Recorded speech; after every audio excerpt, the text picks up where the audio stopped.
আমন্ত্রণ জানাচ্ছি সংবাদ প্রকাশের সাপ্তাহিক আয়োজন টপ 7-এ। আপনাদের সঙ্গে আছি আমি কাজী পাপ্পু।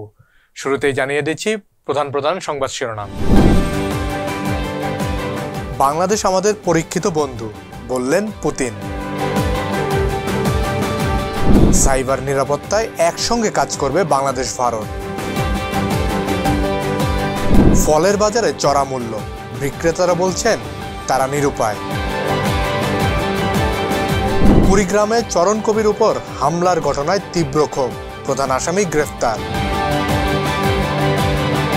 নির্মাণ শিল্পে অতিরিক্ত বিনিয়োগ, বড় ঝুঁকিতে চীনের অর্থনীতি। উদ্বোধনী ম্যাচ সুখকর হল না ইংল্যান্ডের, প্রথম হাসিটা হাসলেন নিউজিল্যান্ড। সব জল্পনা কল্পনা মিটিয়ে আবারও মাঠে গড়াচ্ছে সেলিব্রিটি ক্রিকেট লিগ। এবার বিস্তারিত। রূপপুর পারমাণবিক বিদ্যুৎ কেন্দ্রের জ্বালানি ইউরেনিয়াম হস্তান্তর হয়। এতে ভার্চুয়ালি যুক্ত হয়েছেন বাংলাদেশের প্রধানমন্ত্রী শেখ হাসিনা ও রাশিয়ার প্রেসিডেন্ট ভ্লাদিমির পুতিন। পুতিন বলেন, বাংলাদেশ রাশিয়া পরীক্ষিত বন্ধু। শুধু বিদ্যুৎ কেন্দ্র স্থাপন নয়, প্রকল্পের পুরো সময়কাল সব ধরনের কারিগরি সহযোগিতাও করে যাবে রাশিয়া। খাদিজা নিপার কণ্ঠে একটি ডেস্ক রিপোর্ট। রূপপুর পারমাণবিক বিদ্যুৎ কেন্দ্রের RNPP জ্বালানি ইউরেনিয়াম হস্তান্তর অনুষ্ঠান শুরু হয়েছে। এতে ভার্চুয়ালি যুক্ত হয়েছেন বাংলাদেশের প্রধানমন্ত্রী শেখ হাসিনা ও রাশিয়ার প্রধানমন্ত্রী ভ্লাদিমির পুতিন। পুতিন বলেছেন, বাংলাদেশ রাশিয়ার পরীক্ষিত বন্ধু। বাংলাদেশের সঙ্গে রাশিয়ার বন্ধুত্ব অনেক পুরনো। সমতা ও সম্পর্ক এই সম্পর্কের ভিত্তি। বৃহস্পতিবার 5 অক্টোবর রূপপুরে ইউরেনিয়াম হস্তান্তর অনুষ্ঠানে ভার্চুয়ালি যোগ দিয়ে এসব কথা বলেন পুতিন। পুতিন আরও বলেন, শুধু বিদ্যুৎ কেন্দ্র স্থাপন নয়, প্রকল্পের পুরো সময়কাল সব ধরনের কারিগরি সহযোগিতাও করে যাবে রাশিয়া। 2 ইউনিট বিশিষ্ট 2400 মেগাওয়াট ক্ষমতা সম্পন্ন এই কেন্দ্রটি প্রথম ইউনিটের উৎপাদন 24 সালে এবং দ্বিতীয় ইউনিটের উৎপাদন 2026 সালে শুরু করার পরিকল্পনা রয়েছে। পূর্ণ মাত্রায় উৎপাদনে যাওয়ার পর বিদ্যুৎ কেন্দ্রটি বাংলাদেশের বিদ্যুৎ চাহিদার 10% পূরণে সক্ষম হবে। বিদ্যুৎ কেন্দ্রটি কার্বন নির্গমন করবে না, যা সামগ্রিক অর্থে একটি ভালো দিক। পুতিন আরও বলেন, বিদ্যুৎ কেন্দ্রটিতে 20,000-এরও বেশি মানুষ কাজ করছে, যাদের বেশিরভাগই বাংলাদেশি। তাছাড়া ভারতীয় বন্ধুরাও আমাদের সাহায্য করছে। 2 দেশের কর্মীরা নিরলসভাবে কাজ করে যাচ্ছে এবং নির্দিষ্ট সময়সীমার মধ্যেই কাজ শেষ করা হবে বলে আশা করা হচ্ছে। অনুষ্ঠানে ভার্চুয়ালি আরও যুক্ত হয়েছেন আন্তর্জাতিক পরমাণু শক্তি সংস্থার IAEA এর মহাপরিচালক রাফায়েল গ্রোসি। অনুষ্ঠানে পারমাণবিক জ্বালানির একটি নমুনা বিজ্ঞান ও প্রযুক্তি মন্ত্রী ইয়াফেস উসমানের হাতে হস্তান্তর করবেন রুশ পরমাণু শক্তি কর্পোরেশন রোসাটমের মহাপরিচালক আলেক্সি লিখাচেভ। গত 28 সেপ্টেম্বর আকাশপথে রাশিয়া থেকে ঢাকায় পৌঁছায় পারমাণবিক জ্বালানি। এরপর বিশেষ নিরাপত্তার মধ্য দিয়ে সড়কপথে এটি রূপপুরে নিয়ে যাওয়া হয়। খাদিজা নিপা, সংবাদ প্রকাশ। সাইবার নিরাপদ রাখতে বাংলাদেশ ও ভারত একসঙ্গে কাজ করবে বলে জানিয়েছেন তথ্য ও যোগাযোগ প্রযুক্তি প্রতিমন্ত্রী জুনায়েদ আহমেদ পলক। তিনি বলেছেন, আমরা যেভাবে পারস্পরিক সহযোগিতার মাধ্যমে 2 দেশ থেকে জঙ্গিবাদ ও সন্ত্রাস নির্মূল করেছি, তেমনি সাইবার হামলা থেকেও নিরাপদ রাখব। একটি ডেস্ক রিপোর্ট। সাইবার নিরাপদ রাখতে বাংলাদেশ ও ভারত একসঙ্গে কাজ করবে বলে জানিয়েছেন তথ্য ও যোগাযোগ প্রযুক্তি প্রতিমন্ত্রী জুনায়েদ আহমেদ পলক। তিনি বলেছেন, আমরা যেভাবে পারস্পরিক সহযোগিতার মাধ্যমে 2 দেশ থেকে জঙ্গিবাদ ও সন্ত্রাস নির্মূল করেছি, তেমনি সাইবার হামলা ও হুমকি মোকাবিলা করে সাইবার জগৎকে নিরাপদ রাখব। বুধবার 4 অক্টোবর ঢাকায় বাংলাদেশ কম্পিউটার কাউন্সিল BCC মিলনায়তনে বাংলাদেশ ও ভারতের সহযোগিতামূলক যৌথ উদ্যোগের অংশ হিসেবে সাইবার মৈত্রী 2023 শীর্ষক কর্মসূচির আওতায় 3 দিন ব্যাপী প্রশিক্ষণের সমাপনী অনুষ্ঠানে প্রধান অতিথির বক্তব্যে তিনি এসব কথা বলেন। জুনায়েদ আহমেদ পলক বলেন, প্রতিবেশী বন্ধু রাষ্ট্র যদি শক্তিশালী হয় এবং সেই রাষ্ট্র যদি পাশে থাকে, তখন আমাদের আত্মবিশ্বাস বেড়ে যায়। বাংলাদেশ ও ভারত যখন একসঙ্গে শত্রুর মোকাবেলা করে তখন লড়াইটা অনেক সহজ হয়। 3 দিন ধরে প্রশিক্ষণে অংশগ্রহণকারীদের নিষ্ঠার সঙ্গে প্রশিক্ষণ গ্রহণের প্রশংসা করে তথ্য ও যোগাযোগ প্রযুক্তি প্রতিমন্ত্রী বলেন, আপনাদের প্রতিশ্রুতি ও প্রচেষ্টায় আমাদের গুরুত্বপূর্ণ তথ্য অবকাঠামো সাইবার আক্রমণ থেকে সুরক্ষায় ভালো অবদান রাখবে। অনুষ্ঠানে বাংলাদেশে নিযুক্ত ভারতীয় হাইকমিশনার প্রণয় ভার্মা বলেন, বাংলাদেশ ও ভারতের সম্পর্ক এখন নতুন উচ্চতায়। 2 দেশের মধ্যে কানেক্টিভিটি, তথ্য যোগাযোগ প্রযুক্তি, সাইবার সিকিউরিটি, স্টার্টআপ সহ বিভিন্ন ক্ষেত্রে সহযোগিতামূলক সম্পর্ক সম্প্রসারিত হয়েছে। বাংলাদেশ ও ভারত আগেই তথ্য যোগাযোগ প্রযুক্তি, সাইবার সিকিউরিটির ক্ষেত্রে সহযোগিতামূলক সম্পর্ক বৃদ্ধিতে সমঝোতা স্মারক স্বাক্ষর করেছে। এরই ধারাবাহিকতায় বাংলাদেশের বিজিটি ই-গভ সার্ট ও ভারতের সার্টের যৌথ উদ্যোগে 3 দিনের সাইবার মৈত্রী অনুষ্ঠিত হল। ভবিষ্যতে সাইবার জগতের সক্ষমতা বৃদ্ধিতে এই ধরনের সহযোগিতামূলক উদ্যোগ অব্যাহত থাকবে। বাংলাদেশের 32টি সিআইআই থেকে 64 জন এই অনুশীলনে অংশ নেন। সঞ্জিতা শম্পা, সংবাদ প্রকাশ। হঠাৎ করেই ফলের বাজারে প্রায় সব ধরনের ফল চড়া দামে বিক্রি হচ্ছে। অনেকেই ঘুরে ফিরে না কিনেই বাড়ি ফিরছেন। ক্রেতারা বলছেন ফলের পুষ্টিগুণ খুব প্রয়োজন হলেও আপাতত ভাত খেয়েই তা মেটাতে হচ্ছে। অন্যদিকে বিক্রেতারা বলছেন তাদের বেশি দামে ক্রয় করতে হয় বলেই তাই তারা নিরুপায়। বিজন কুমারের প্রতিবেদনে ছবি তুলেছেন রিয়াদুর রহমান পিঞ্জু। সারি সারি এসব ফলের দোকান রাজধানীর কারওয়ান বাজারের। দোকানগুলো ঘুরলেই চোখে পড়বে আনার, আপেল, তরমুজ, কমলাসহ দেশি বিদেশি হরেক রকমের ফল। আনার প্রতি কেজি বিক্রি হচ্ছে 440 থেকে 550 টাকায়, অথচ 10 দিন আগেও বাজারে আনার বিক্রি হয়েছে সর্বোচ্চ 450 টাকা কেজি। শুধু আনার নয়, এসব দোকানে সব ধরনের ফলের দাম চড়া। এতে বিপাকে সাধারণ ক্রেতারা। স্বাভাবিকের থেকে একটু বেশি। দেশিটা যে দেশি ফল হিসেবে যে একেবারে কম দাম তা না, দেশি ফলেরও দাম বেশি অন্যান্য ইসে থেকে। 70 টাকা 80 টাকা করে জাম্বুরা নিতাম, এখন বড় সাইজ বলতে কি এটা কমন সাইজ আর কি, যেটা ভালো একটা সাইজ, ওইটা আমার কাছে মনে হচ্ছে ডাবল দাম হয়ে গেছে। কারণ আমি 80 টাকার উপরে জাম্বুরা নিয়ে নেই, এখন বড় জাম্বুরাটা 150 টাকা করে যাচ্ছে। এখন আমার কাছে ওইটা আমি চিন্তার মধ্যে পড়ে গেছে, এখন আমি এটা নিতে পারবো কি পারবো না। বাজারে আপেল প্রতি কেজি 260 টাকার স্থলে বিক্রি হচ্ছে প্রকারভেদে 350 টাকা পর্যন্ত। কমলা 280 টাকার স্থলে 310 থেকে 320, আম 200-এর স্থলে 230 থেকে 250, আনারস বিক্রি হচ্ছে 40-এর স্থলে 50 টাকা। একইভাবে অন্যান্য ফলের দামও এখন বাড়তি। ক্রেতারা বলছেন দাম বেড়ে যাওয়ায় ক্রয়ের পরিমাণ কমেছে আগের চেয়ে অর্ধেকে। এতে পুষ্টি সংকটের কথাও বলছেন কেউ কেউ। আমরা যে পরিমাণ নিতাম অর্ধেক কিনি, আমাদের বাজার অর্ধেক করে ফেলাইছি। কিছু করার নাই, কারণ আমাদের তো নির্দিষ্ট আয়ের মধ্যে চলি, লিমিটেড বাজেটে চলি, আমাদের বাজেট তো ফেল করে, যার জন্য এইখানে কমায় দিয়া, ফ্রুটসটা কমায় দিয়া, সবজি মাছ এইগুলির মধ্যে এইগুলো অ্যাড করে চলতে হয়। চাহিদা বাচ্চাদের পূরণ করতে পারতেছি না। এখন আমরা এই গ্রামের দেশীয় ফলগুলি এইগুলিরও চাহিদা হয়ে গেছে। তেমন সবাই নিতে পারবে ওরকম না, বাট যারা খেটে খায় তারা অ্যাকচুয়ালি ফলের কথা ভুলেই যেতে হবে। যারা মিডিয়াম আয় করে তারাই অ্যাকচুয়ালি পারবে খেতে, এছাড়া আমার মতে তো না। কারণ এখন সব কিছুরই দিন দাম বাড়ছে, কোনো কিছু কমছে না অ্যাকচুয়ালি।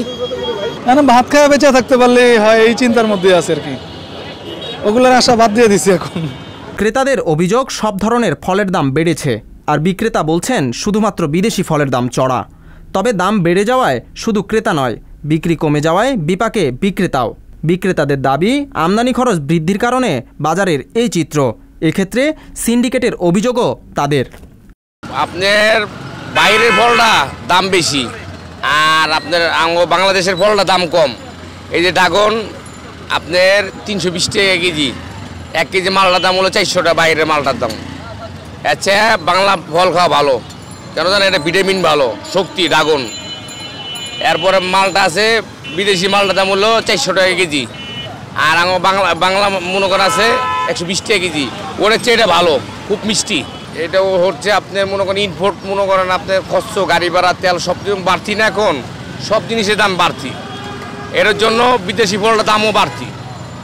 এটা সিন্ডিকেট ব্যবসা আর কি, ইম্পোর্টটা হলো সিন্ডিকেট। খারাপ অবস্থা, মাল এখন চলে না, খায় না, মানুষের এত টাকা পয়সা নাই যে এই যে বসে আছি, বিক্রি নেই। আজকে সকাল থেকে এখন পর্যন্ত কত টাকা বিক্রি হয়েছে? হয় না, এই 500-600 টাকা। অন্যান্য দিনগুলোতে কীরকম বিক্রি হয়? বেশ কিছুদিন থেকেই ভাই এই অবস্থা, সেখানে নাই, খারাপ অবস্থা। বাজারে দাম কমলে উচ্চ থেকে নিম্নবিত্ত সকলের ক্রয় ক্ষমতার মধ্যে আসবে ফলের দাম। এতে একদিকে যেমন স্বস্তি ফিরবে ক্রেতাদের, অপরদিকে বিক্রি বাড়বে দোকানগুলোতে, এমনটাই মনে করেন সকলে। বিজন কুমার, সংবাদ প্রকাশ, ঢাকা। স্বদেশ সংবাদ। কুড়িগ্রামের নাগেশ্বরীতে পূর্বশত্রুতার জের ধরে চারণ কবি রাধাপদ রায়ের উপর হামলার ঘটনায় সাধারণের মাঝে তীব্র ক্ষোভ সৃষ্টি হয়েছে। এ নিয়ে সোশ্যাল মিডিয়ায় আলোচনা সমালোচনা ঝড় বয়ে যাচ্ছে। মূল আসামি রফিকুল ইসলামকে গ্রেফতার করেছে পুলিশ, অপর আসামি কদুর আলীকেও গ্রেফতারের চেষ্টা চলছে। কুড়িগ্রাম প্রতিনিধির তথ্য ও ছবিতে একটি ডেস্ক রিপোর্ট। কুড়িগ্রামের নাগেশ্বরীতে পূর্বশত্রুতার জের ধরে রাধাপদ রায় নামের স্থানীয় এক কবির ওপর হামলার ঘটনা ঘটেছে। 30 সেপ্টেম্বর সকালে কবির নিজ গ্রামে এ ঘটনা ঘটে। চারণ কবি রাধাপদ রায় নাগেশ্বরী উপজেলার ভিতরবন্দ ইউনিয়নের গোড্ডারাপাড় বটতলা গ্রামের বাসিন্দা। ওই দিন চিকিৎসার জন্য কবিকে নেওয়া হয় নাগেশ্বরী উপজেলা স্বাস্থ্য কমপ্লেক্সে। এই ঘটনায় রাধাপদ রায়ের ছেলে যুগল রায় পরদিন রোববার 1 অক্টোবর অভিযুক্তদের বিরুদ্ধে নাগেশ্বরী থানায় মামলা করেন। আমার বড় ভাই আর এক হাসেম বাজারের ছেলে মিলন নাম, ও সহ ঢাকায় কাজ করতে গেছিল। আমার বড় ভাই চলে এসেছিল, আসার পরে মিলন তাকে ফোন দিয়ে বলছিল যে তুই চলে গেলি, তোর কাছে তো আমি টাকা পাবো। ওরা এটা ওরা আর কি দুইজনে ডেট করিয়া বসে এই টাকার হিসেব মুখে কথা ভিতরে কাটাকাটি হয়। ওই সময় ওই কদুর রহমান আসিয়া আগ বাড়িয়ে কথা বলে। তা আমার মা বলছিল যে তুই কদু কথা বলিস কে, আমার বড় ছেলে আর যে টাকা পায় তার সেই ইয়েটা দেখবে। এই জন্যে কদু রহমান আমার মাকে খারাপ ভাষা, অশ্লীল ভাষায় গালি গালাচ্ছে। আমার বাবা পরে ওই কদুকে বলছিল, এই বেয়াদব তুই এসব ভাষা বলিস, আমার স্ত্রীকে খারাপ ভাষায় গালি পড়িস। তো এই কারণে আমার বাবা কদুর রহমানকে হচ্ছে মানে ঘুষি তুলছে, মানে বলি মারধর করেনি। ওর ছোট ভাই রফিকুল ইসলাম ও শুনিয়ে পড়ে ওখানে আগাম আর কি সেই দিনে আর কি বলে যায় যে আমার বড় ভাইকে মারার জন্য হাত তোলে, আমি এর প্রতিশোধ নেব। আমার বাবা তো জানে না যে আমার ওইভাবে ও ওই সূত্র নিয়ে মারবে। আমার ওই ফাঁকা জায়গায় ব্রিজের পাশে আমার বাবা গেছিল মাছ ধরতে, হ্যাঁ, ও তারপরে ওখানে আর কি পিছন দিক দিয়ে আসিয়া হামলা করে। গত 4 দিন ধরে হাসপাতালে চিকিৎসারত কবি এখন অনেকটা সুস্থ, চলাফেরা করছেন স্বাভাবিকভাবেই। মঙ্গলবার 3 অক্টোবর দুপুরে হাসপাতালের বেডে কবির সাথে কথা হলে তিনি বলেন, আমার ছেলের কাছে এক লোকের টাকা পায়, তার কাছে আমার ছেলে পায়। এটি সমালোচনে একজন উপযাচক দেওয়ানি হয়ে উচ্চবাচ্য কথা বলিয়ে আমার সঙ্গে যে ঝালটা ঝাললো সেটা টাকা পয়সার বিপরীত। এটার আমি বিচার চাই। আমার বাবার উপরে খুব অন্যায় অত্যাচার করছে, বাবা কাছে মাছ মারতে, বাবাকে মারধর করছিল, মারধরের বিচার চাই। টাকা পয়সা লেনদেনের ব্যাপারে একটা মানে ঘটনা হয়ে যায় এই কদুর সঙ্গে মানে বিতর্ক, এই নিয়ে সব বহুদিন থেকে ঘোরাফেরা, দীর্ঘ মনে করেন 6-7 মাস হয়ে গেল।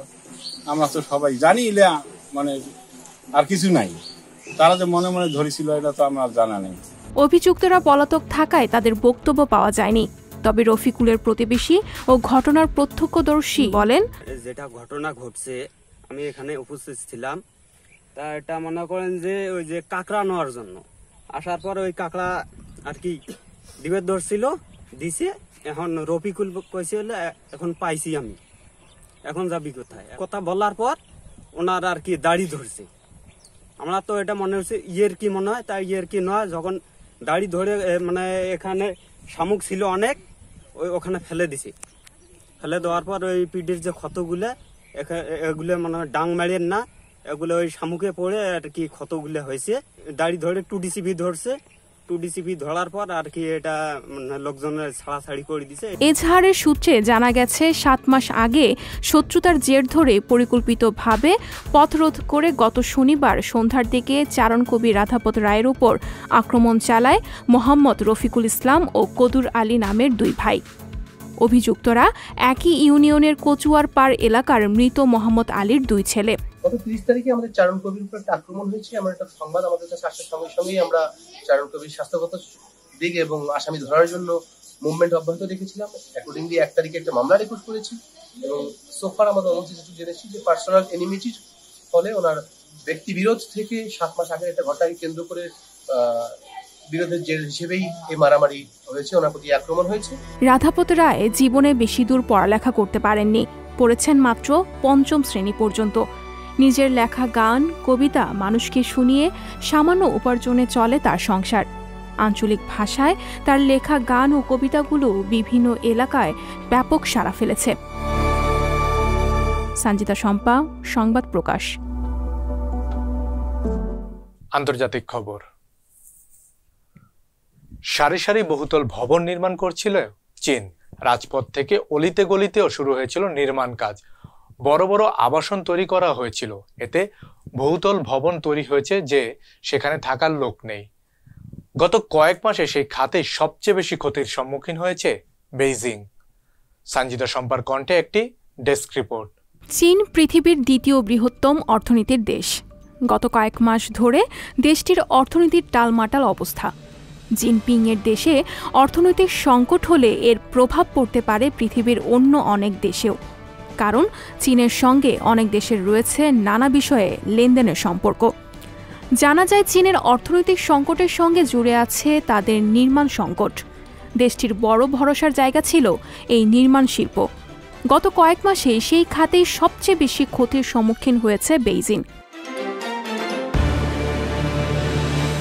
সমস্যার সূত্রপাত সরকারের নীতি নির্ধারণী মহল থেকেই। দেশের অর্থনীতিকে শক্তিশালী জিনপিং যে নীতি নিয়েছিলেন সেখানেই গোড়ায় গলত রয়েছে বলে বিশেষজ্ঞদের একাংশের মত। সারি সারি বহুতল ভবন নির্মাণ করেছিল চীন। রাজপথ থেকে অলিগলিতেও শুরু হয়েছিল নির্মাণ কাজ। বড় বড় আবাসন বাড়ি তৈরি করা হয়েছিল, কিন্তু এতে হিতের বিপরীত হয়েছে। সবটা পরিকল্পনা মাফিক এগোয়নি। চীন সরকারের পরিকল্পনা ছিল নির্মাণ কাজে সাধারণ শ্রমিকদের নিয়োগ করে পরিশ্রমের বিনিময়ে তাদের হাতে টাকা তুলে দেওয়ার। সেই টাকা লেনদেনের মাধ্যমে সক্রিয় হয়ে উঠবে বাজার, মুদ্রাস্ফীতি ঠেকানো যাবে। কিন্তু কার্যক্ষেত্রে দেখা যায় প্রয়োজনের চেয়ে বেশি বাড়িঘর বানিয়ে ফেলা হয়েছে। এত নতুন বহুতল তৈরি করা হয়েছে যে সেখানে থাকার লোক নেই। সাধারণ মানুষ গাটের টাকা খরচ করে সেখানে থাকার কথা ভাবছেনই না। চীনের মানুষের একটা বড় অংশের মধ্যে সম্প্রতি সরকারের প্রতি বিরূপ মনোভাব তৈরি হয়েছে বলে লক্ষ্য করা গেছে। করোনা মহামারীর পর থেকেই চীনা নাগরিকেরা হয়ে উঠেছেন অতি সচেতন এবং সংশয়ী। রাজনৈতিক এবং অর্থনৈতিক দিক থেকে নিরাপত্তাহীনতায় ভুগছেন চীনারা। সঙ্গে পাল্লা দিয়ে বাড়ছে বেকারত্বের হার, যে কারণে নতুন করে বিয়ে, সংসার, সন্তানের পরিকল্পনাও ত্যাগ করেছেন অনেকে। একইভাবে নতুন বাড়ি কিনতে চাইছেন না চীনারা। অর্থনৈতিক নিরাপত্তা না থাকায় মোট টাকা খরচে এগিয়ে আসছেন না কেউই। তাই মার খাচ্ছে জিনপিং এর নির্মাণ শিল্প। পরিস্থিতি এমন পর্যায়ে গেছে যে চীন সরকার নিজেদের তৈরি বহুতল ভবন নিজেরাই ভাঙতে বাধ্য হচ্ছে। ফাঁকা পড়ে আছে সেসব বাড়ি, ধসে গিয়েছে নির্মাণ শিল্পের মতো অর্থনীতির শক্ত ঘাঁটি।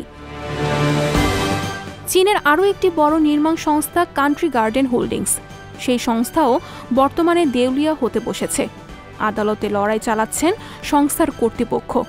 নির্মাণ শিল্পের এই দুর্দশা কাটাতে না পারলে আগামী দিনে জিনপিংকে আরও ভুগতে হবে বলে ধারণা করছেন বিশেষজ্ঞরা। সঞ্জিতা শম্পা, সংবাদ প্রকাশ। খেলার খবর। বিশ্বকাপের শিরোপা ধরে রাখার মিশনটা সুখকর হলো না ইংল্যান্ডের। উদ্বোধনী ম্যাচে তাদের হেসে খেলে হারিয়েছে গত আসরের রানার্স আপ নিউজিল্যান্ড।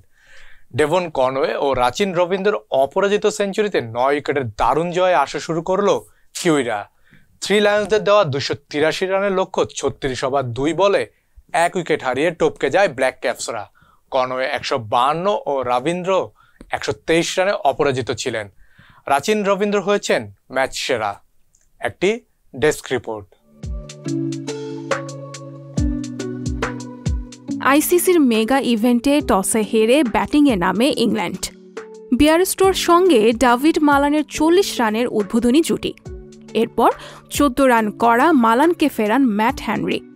35 বলে 33 রান বিয়ারস্টোর ব্যাটে 64 রানে ইংল্যান্ডকে হারিয়েছে তাদের দ্বিতীয় উইকেট। 35 বলে 33 রান বিয়ারস্টোর ব্যাটে 64 রানে ইংল্যান্ড হারিয়েছে তাদের দ্বিতীয় উইকেট। নিয়মিত বিরতিতে উইকেট হারাতে থাকে বর্তমান চ্যাম্পিয়নরা, আপার হ্যান্ডে কিউইরা। এরপর অধিনায়ক জশ বাটলারের সঙ্গে জো রুটের 70 রানের জুটি। 57 বলে রুট করেন 50। 43 বলে আউট বাটলার, তার উইকেট নিলেন ম্যাট হেনরি।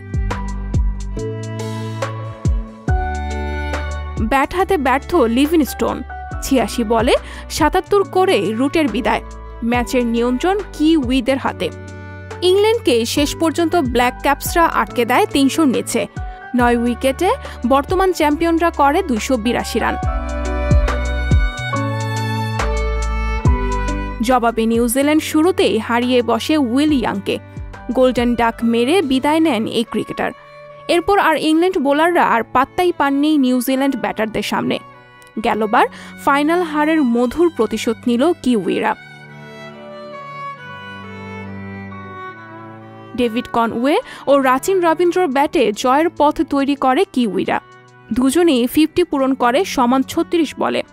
তাদের দুইজনের ব্যাটিংয়ের ইংল্যান্ড বোলাররা নাজেহাল। 23 বিশ্বকাপে প্রথম সেঞ্চুরিয়ান কনওয়ে। দ্বিতীয় উইকেট জুটিতে 200 রান তোলে রাচিন কনওয়ে। রাহুল দ্রাবিড় ও শচীন টেন্ডুলকারের নামের সঙ্গে বাবা নাম লিখেছেন রাচিন রবীন্দ্র। ভারতেই ব্যাট খেলল নিজের সেরা ইনিংস। খেললেন 123 রানের ঝকঝকে একটা ইনিংস। শেষ পর্যন্ত তাদের ব্যাটে নিউজিল্যান্ডের দুর্দান্ত জয়। সঞ্জিতা শম্পা, সংবাদ প্রকাশ। সবশেষ বিনোদন। দেশের ক্রিকেটারদের বাড়তি উৎসাহ দিতে শোবিজ তারকাদের নিয়ে গত 28 সেপ্টেম্বর শুরু হয় সেলিব্রিটি ক্রিকেট লিগ। ম্যাচে অপ্রীতিকর ঘটনার জেরে সাময়িক স্থগিত ঘোষণা করা হয় খেলা। তবে সব জল্পনা কল্পনা মিটিয়ে আবারও মাঠে গড়াচ্ছে তারকাদের নিয়ে আয়োজিত এই টুর্নামেন্ট। মেজবা রহমানের তথ্য নিয়ে একটি ডেস্ক রিপোর্ট। শুরু হয়েছে ক্রিকেট বিশ্বকাপ। ক্রিকেটের সবচেয়ে বড় এই আসরে বিশ্বকাপের উত্তাপ ছড়িয়ে পড়েছে সর্বত্র। সেই উত্তাপ স্পর্শ করেছে শোবিজ অঙ্গনেও। We want the world cup স্লোগানে শুরু হওয়া সেলিব্রিটি ক্রিকেট লিগের প্রতি দলের সব খেলোয়াড়ই শোবিজের সঙ্গে যুক্ত। দেশের ক্রিকেটারদের বাড়তি উৎসাহ দিতেই শোবিজ তারকাদের এই আয়োজন। তবে হঠাৎ যেন আঁধার নেমে আসে শোবিজ তারকাদের এই আয়োজনে।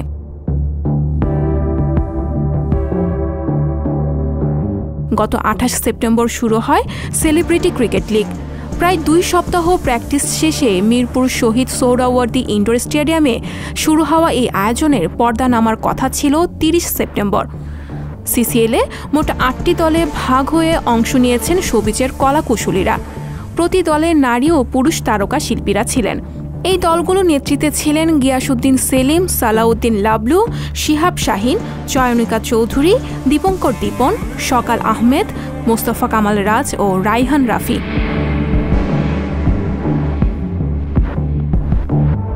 তবে এত আয়োজন করে খেলা শুরুর মাত্র একদিন পরেই 29 সেপ্টেম্বর রাতে সিসিএলের ম্যাচে অপ্রীতিকর ঘটনার জেরে সাময়িক স্থগিত ঘোষণা করা হয় শোবিজ তারকাদের এই টুর্নামেন্ট। শোবিজ অঙ্গনের তারকা যে উদ্দেশ্যে এই লিগের আয়োজন করেন, ফলাফল ঘটে তার ভিন্ন। তারকাদের নিয়ে আয়োজিত সেলিব্রিটি ক্রিকেট লিগে মারামারির ঘটনা ঘটে। তাতে আহত হয় 6 শোবিজ তারকা। 29 সেপ্টেম্বর রাতে মিরপুরের শহীদ সোহরাওয়ার্দী ইনডোর স্টেডিয়ামে গ্রুপ পর্বের ম্যাচে 2 দলের খেলোয়াড়দের মধ্যে এই ঘটনা ঘটে। মারামারিতে আহত হওয়া খেলোয়াড়দের রাজধানীর জাতীয় অর্থোপেডিক্স হাসপাতালে ভর্তি করা হয়। আহতরা হলেন শিশির সর্দার, রাজরিপা, জয় চৌধুরী, আতিকুর রহমান, শেখ শুভ ও আশিক জাহিদ।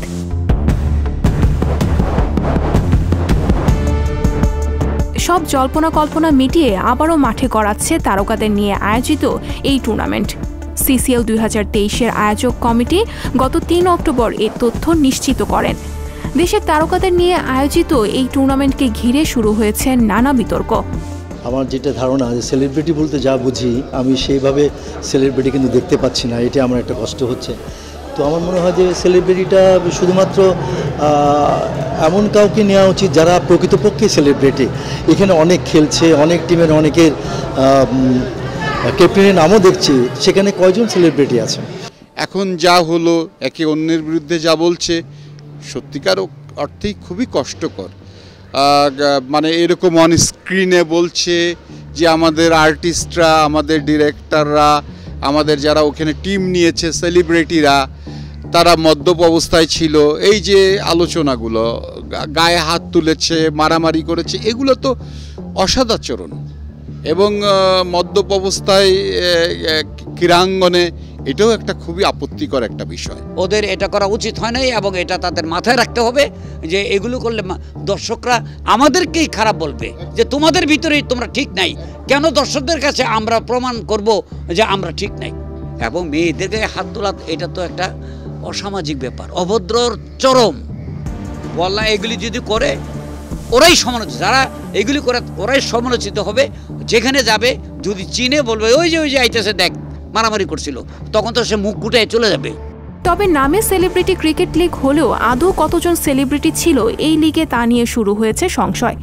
দেশের গুণী অভিনেতা, নির্মাতা থেকে শুরু করেই অনেকেই জানিয়েছেন সেলিব্রিটিদের নাম দিয়ে প্রকৃত সেলিব্রিটিদের অপমান করা হয়েছে এই টুর্নামেন্টে। সঞ্জিতা শম্পা, সংবাদ প্রকাশ। দর্শক, এই ছিল আজকের আয়োজন। দেখা হবে আগামী পর্বে। যে কোনো তথ্য জানতে চোখ রাখুন সংবাদ প্রকাশের ফেসবুক পেজ ও ইউটিউব চ্যানেলে। সবাইকে ধন্যবাদ।